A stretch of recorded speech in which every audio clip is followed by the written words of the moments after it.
Hey there, good afternoon. My name is Deegan Williams. I am delighted to be here with you and share this opportunity to take a moment to talk about something that's really important, and that's called staffing, or staffed, as I like to call it. Are you staffed, and how's it going in the hospitality industry? I did a 6-part series or 6-step process to successful food and beverage business management. And as I did that excuse me just a second, as I did that key foundation, the framework of how to have a successful food and beverage business and manage it, how to manage that, I realized that it was best to actually break them down also, not just offer the overall framework, but also break it down to what each of those 6 components are, and so how that we can engage in it. Because frankly, a 1-hour webinar with the entire system of how to be really successful in the food and beverage business, we need more time than that, right? We also need to implement it. It was meant to give you, like, here are the steps and here are the overview, but let's break it down a little bit more. So in the first one in this series is staffing, people. And I like to think of staffing and people, your customers, as the same thing. They are all people that are part of your team. And in many ways, we onboard them and make them part of the team of success in the same way. But so you can translate most of this over into employee or into customers or clients, whatever you call them. But we're going to focus specifically today on, I'm going to use the words about staffing and how to hire your staff. So once again, I also have 6 steps. This wasn't intentional, but this is how it worked out. So let's talk about it, right? The first one is, let's talk about the problem. The problem is that there is a staffing shortage in this country, and we in this industry specifically, and we're all trying to figure out how to address it and what to do. And I see many of the same stories over and over. So if you're doing one of these things, I want to share with you, there's a solution and an opportunity to do something different. One of them is, I am so frustrated that I can't get staffing. Everybody sucks. I can't get people to come to interviews. I have to pay them what they want because they have me over a barrel, all kinds of stuff. So much the curtain, that's cute, right? It's a nice breezy day in Northern California. So the need is that we need more staff, and the solution is to get people that want to be part of your team, that you want to be on part of your team as well, and have some stability for your business. Because if we have too much staff, I mean, I've seen so many businesses, including banks, just close for a bit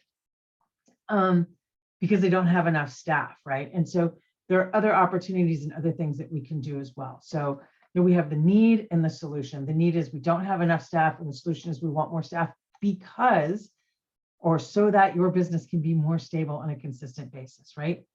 So that's the first step. Step 1 is 2 is, I always try and turn language around to say it into the positive rather than the negative, but this one I have as a negative is stop pleading, and stop complaining. You don't need to plead for people to come work for you. You don't need to lower your standards, is really what I want to say. Do not lower your standards, because you wouldn't date that person. You wouldn't want your kid to date that person. And so you certainly don't want to work with that person. Do not lower your standards, even if, excuse me, even if it seems like it's the only option out there. If you ever want to hear a story about how it was the only option out there, one time I made a professional decision, and when it was done, I said to my best friend, I will never make that decision again as long as I live, even if it seems like the only decision that was available to me. And at the time, I stayed in a business partnership that wasn't working for any of us longer than I should have, because I thought it was my only option. I didn't think I had a choice, and it's not true. I always have a choice. And I was reminded of, when I only think I have one choice, it's time to pause and look within and see what I can come up with. So along with not lowering your standards is be great. Be great at who you are, where you are, and what you are right now. Just be great in your own greatness. Like, even if you can't afford to pay people $35 an hour or $90 million an hour, you can only afford minimum wage or close to minimum wage. Be great in who you are. I'm not saying be arrogant by any stretch of the imagination, but talk about and be great in the way that, what can you offer? What is your unique selling proposition as an employer? People are going to get something from working with you that they're not going to get anywhere else. And what is that? How would you like that to work? How would you like that to be? And so you can teach them about rustic Italian or refined French or Thai food or leadership styles or food costing. What is it that you do really, really well that you're proud of? Go put that out there and say, hey, if you want to work with somebody that really understands leadership, this is a place to be. If you want to be with somebody that really understands modern Thai food, come over here, right? Be great. It doesn't mean hide, but just stand in the sun where you are great, because you are somewhere, right? Everybody is. What are your core values, right? You can communicate your core values as part of what the great solution that you bring to the table or that you offer key employees. And then be clear about what you offer. Be really consistent. We don't have a ton of money, or we can pay you what everybody else is paying you. I mean, that would be a great tagline, actually. Like, I can't pay you more than everybody else because we're all trying to make ends meet, but this is where we're going. Or we are building a more financially viable system and it looks like this. Something along those lines, right? What is it that you want to have happen and what can you offer? And it's a great place to work. Talk about your team as if they're great. Make sure that you hire people that you think are great so that you can sincerely say, we have great people working here, because that's going to attract great people. And be picky. And I know that sounds crazy when you're like, I can't get anybody to return a phone call or come in for an interview. Be picky.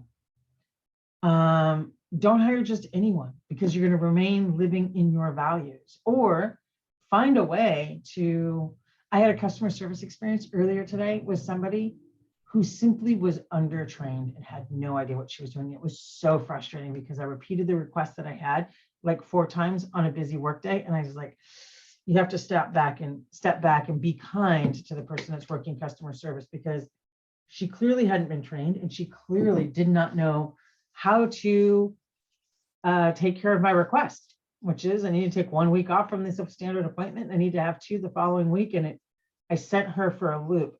And it was so frustrating to try and explain what needed to happen. But then I just realized, be kind. So alter the job. If somebody doesn't have a lot of training, or if it's a high school student who's super smart, but just doesn't have a lot of business experience or a lot of work experience, make it the job fit so that somebody isn't overstretched.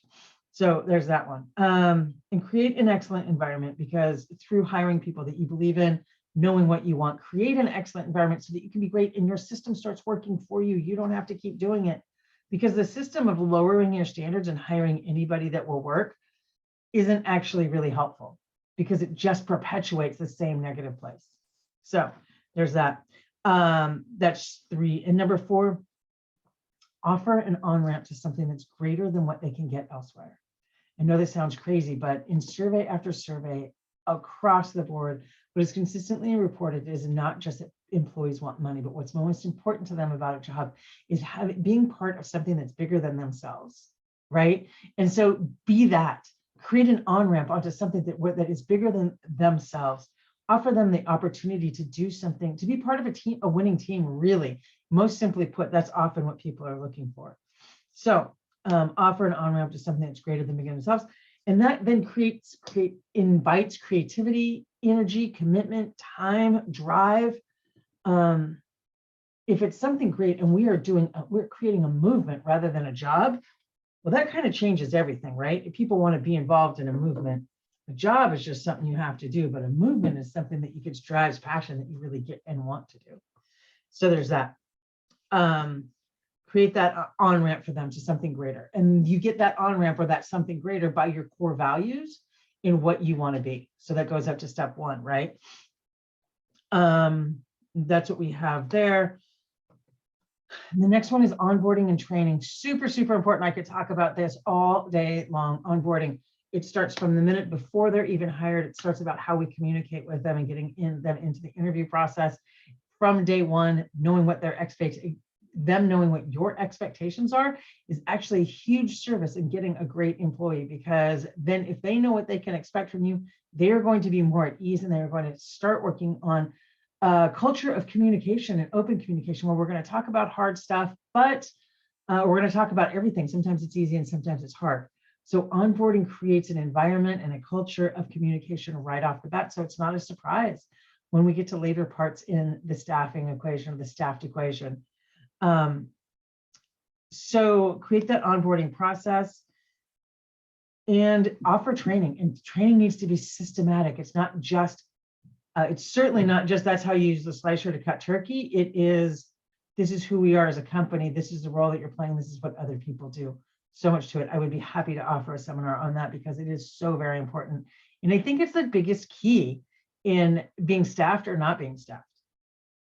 So that would be 5. And number 6 is to empower your frontline employees, which is kind of, these all tie into the same thing, but empowering frontline employees is rather than being hiring to the lowest common denominator, hire to what you are great at. No matter where you are, there's something great in your organization. Hire to that, create an environment of a communication of culture, an environment of excellence that people want to be a part of, and empower your frontline employees, right?